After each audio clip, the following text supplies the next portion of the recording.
Hi, I'm Isabella, and I have always wanted to be a burlesque dancer. I decided life was a bit too short, so last year I became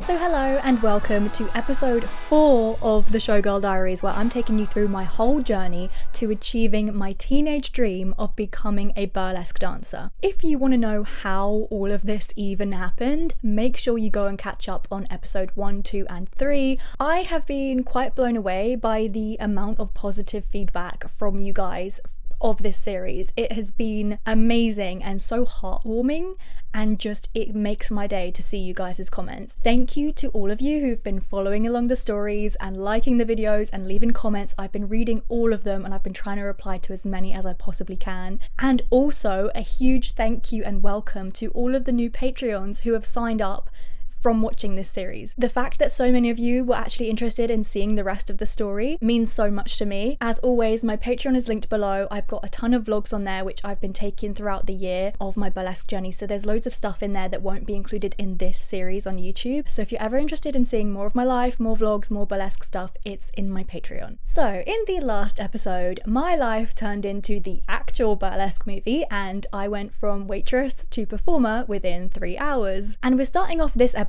where I had just been asked to perform in a small spring-themed show in Hastings, the perfect opportunity for me to create a new act. Like I said in my last episode, I was absolutely determined to make this act my best one yet. I had a couple of months to create this one, so I wanted to make it really something special. I knew that this act was going to include my first ever feather fan dance. The feather fan dance today in burlesque is probably the most traditional and classic burlesque dance style, and here's why. So burlesque in all of its forms has been going on for hundreds of years, but the feather fan dance actually started in the 1930s thanks to Sally Rand. A little history lesson. According to Dita Von Teese's book Burlesque and the Art of Tease, the story goes that Sally Rand was a silent film actor in the 1920s, but when audio was introduced to films, she was out of work because she had a lisp. So she turned to exotic dancing and was hired by a club on the Loop called Paramount, provided that she get a costume together and perform on stage that very same evening. So on her walk home, she went into a little old resale shop and she saw a huge pair of pink feather fans, and they were all dusty in the corner with cobwebs on them, and she decided to buy them. And her idea was that she was going to cut and sew a Grecian gown to wear underneath the feathers. But she ran out of time, so she improvised and she stepped onto the stage wearing absolutely nothing except for the big feather fans to cover herself with, and she carefully and gracefully improvised a dance with these fans to the song Clair de Lune, which is a very famous and beautiful classical piece. And this kind of ethereal style was something that wasn't seen in the burlesque world at that point, so she kind of created a new genre of burlesque in a way. And the rest is history, and now the feather fan dance is a classic and traditional dance style in burlesque, and it's something that pretty much every professional burlesque dancer would have in their repertoire of dances. It's almost like a rite of passage. You've got to learn the feather fan dance. So back to creating my act. As for the concept of the act itself, I wanted it to be a completely different feel from Classic Rouge, both in terms of music, aesthetics, dance style, and the look of the costume. So I wanted lots of light and bright colours, very airy and ethereal, and I wanted it to be ultra feminine and luxurious, almost princess-like, to kind of honour my childhood taste. So here was my original mood board for this act. It was going to be completely pink and it was going to be covered in butterflies to fit the spring theme. So I drew it all out and I had a very clear vision of what I wanted it to look like, but I was starting to have some doubts on whether I would be able to pull it off on a budget and within my time frame. That was when I found this neon green tulle dress and I absolutely fell in love with it. So I eventually changed my plan and my concept to be a little bit more simplistic stick and base it around this gorgeous green dress that I'd found. So this was my new mood board, much more simple. And for this one, I thought I'd incorporate green apples rather than butterflies to kind of create a Garden of Eden theme. I wanted to make sure the dress was massive, so I took a risk and I ordered a triple XL, and I figured that I would just alter it however I needed to. I also ordered some diamante lingerie, diamante gloves, diamante shoes, diamante tights, and I waited for it all to arrive. As for the feather fans, they are a huge investment. A decent pair of ostrich feather fans for dancing will set you back at least £500. So my bargain loving brain decided I would try and make them myself.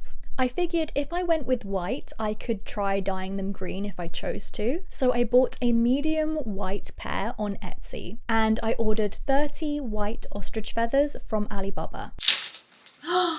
Ooh. Okay, so this is the fan that I bought. I've got two of them, and they're just like the cheapest one I could find, and they are small, but I had the idea to basically add my own feathers to them, so they'll be all across here, and it's gonna look so cute. So it's still quite an expensive investment, but it's so much cheaper than buying them like ready-made. I watched a few tutorials, I hot glued the feathers on, I painted the staves white, and I had my first pair of feather fans for £175. They weren't perfect, and they didn't even fully close properly, which made them very hard to transport, but they weren't bad for my first pair, considering they would probably get beaten up anyway. Next, I had to learn how to use them, and I did this by following YouTube tutorials, which is literally what I do for anything I ever want to learn, ever. YouTube is a blessing in many forms. So I learned some basic fan moves which were very simple and easy, and I just focused on perfecting the simple moves. I didn't want to try anything complicated at this point. The simple moves were pretty easy to get the hang of, but the thing that I found hardest was building wrist strength. The fans got heavy very quickly, especially swirling them around a lot and practicing, and I was surprised at the amount of times that I actually would lose my grip and drop them. I had them in my room and I would pick them up and practice as often as I could to just familiarize myself with the grip and build my wrist strength. And because mine were not made for performing like this, they had these little screws in the handle which stuck out, and they digged into my palms, which was extremely uncomfortable, but I found that hot gluing over them solved the problem. Soon enough, things started to arrive, so I got to work on my costume. So here is the dress on. Oh my gosh, you can't really see because of the lighting, but it's like absolutely incredible. I love it. It's so much fun. This thing was huge and long. It came down to my knees, so I basically had to sew it like 4 times to get the perfect little size, and that is the dress. I also had to alter the armpits because that was just a tricky little thing. My tights for my classic rouge act, they've got a hole in them, so these are gonna have to go in the bin or just go in my scraps bag. This little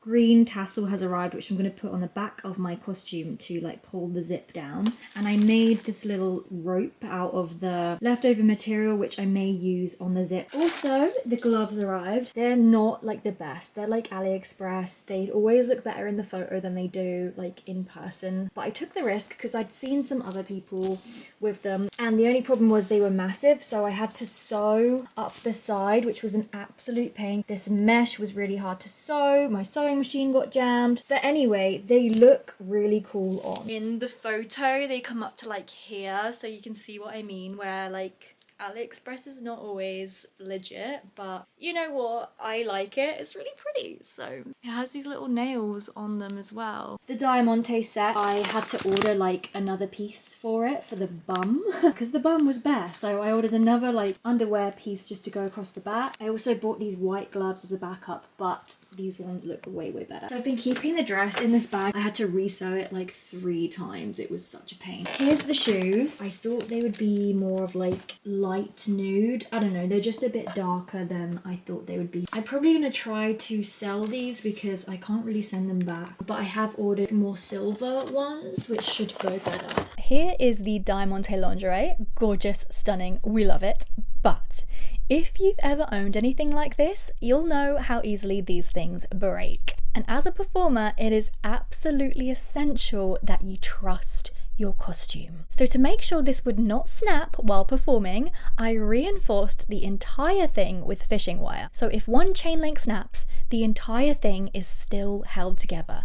This was very fiddly and time consuming, but it was absolutely vital and so worth it. I also found a small basket in a charity shop which I spray painted silver. I made my own hairpiece out of the leftover fabric from the dress. I sewed on the extension handle to the zip with a little tassel. My new dance heels arrived and they were absolutely perfect for the costume. I added rhinestones to the feather fans to spruce them up a bit, and to save time I decided to reuse the pasties and G-string from my heatwave act to wear underneath the diamante lingerie. And then I decided to add this vintage jacket to the costume which I found secondhand in France the year before, and I couldn't believe how well it brought the whole costume together. Hello, welcome back. Today we're in my living room. I have moved my mirror into my living room because I've actually been using this space to rehearse and choreograph my new act, which I should be performing in just under 2 weeks. However, I've been finding the choreography process so hard. It's basically 2 acts in one. I have an act with a big fluffy green dress, and then I have my act with my feathers.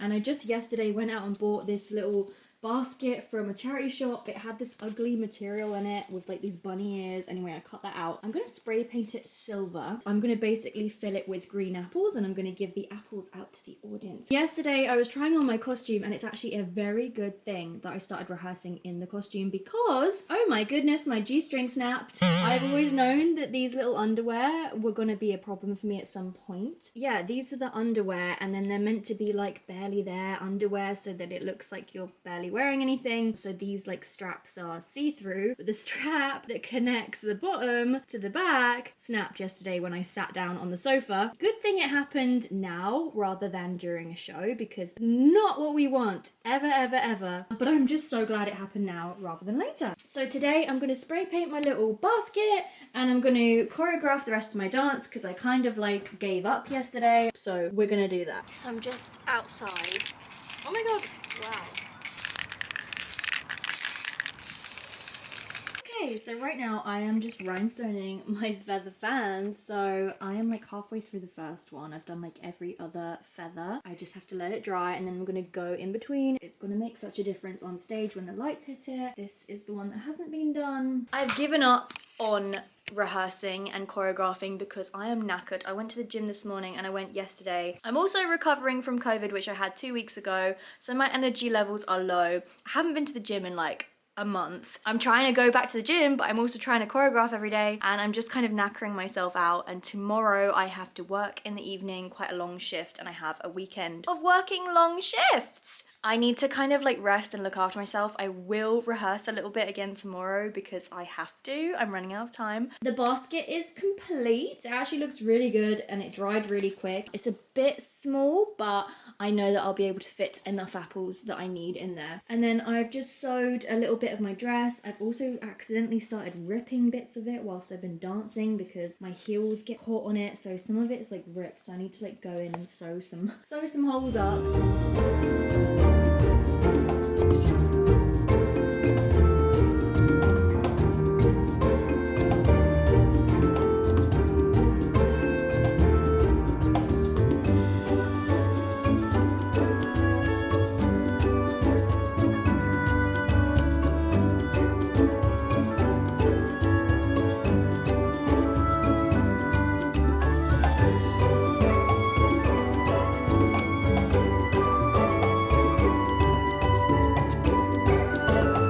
So as if all this wasn't enough on top of all my other projects and business ideas that I was doing at the time, my ambitious brain decided that I wanted to put on my very own burlesque show that summer. So I quietly began planning my show whilst working on my new act. I performed Classic Rouge in the bar in Soho again, and then we come to the beginning of spring. I'm working on my new act, and for some reason I have the worst case of choreographer's block that I have ever had. I really struggled to finish this act, but it was roughly there in time for the show. And then the show got cancelled.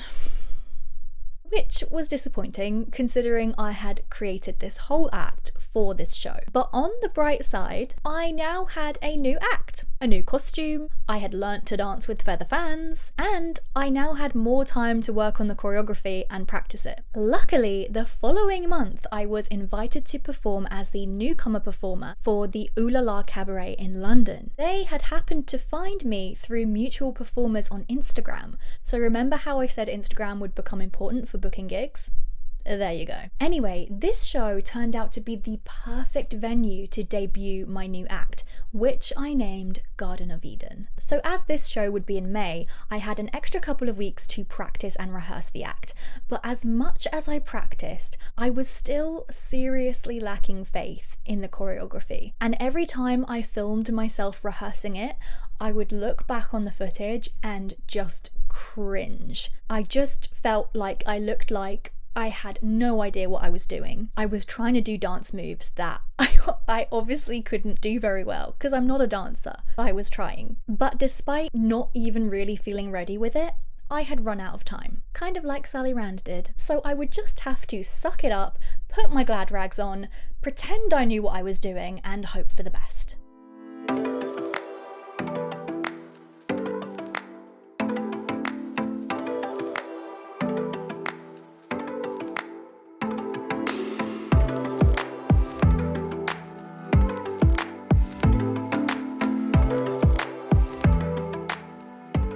Venue. This is our little dressing area. This area to do our makeup because it's nice and bright in here, so I've already set up my little makeup station here. In here, a little area for us to get dressed. We have a rail, and here, and then here is the stage area.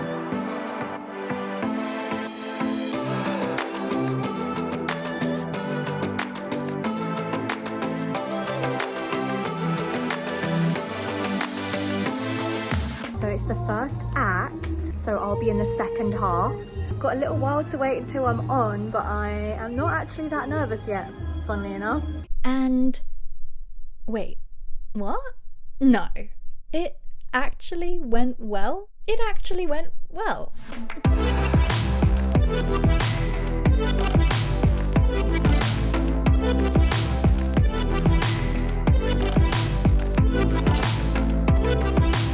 Okay, so not gonna lie, I shocked myself.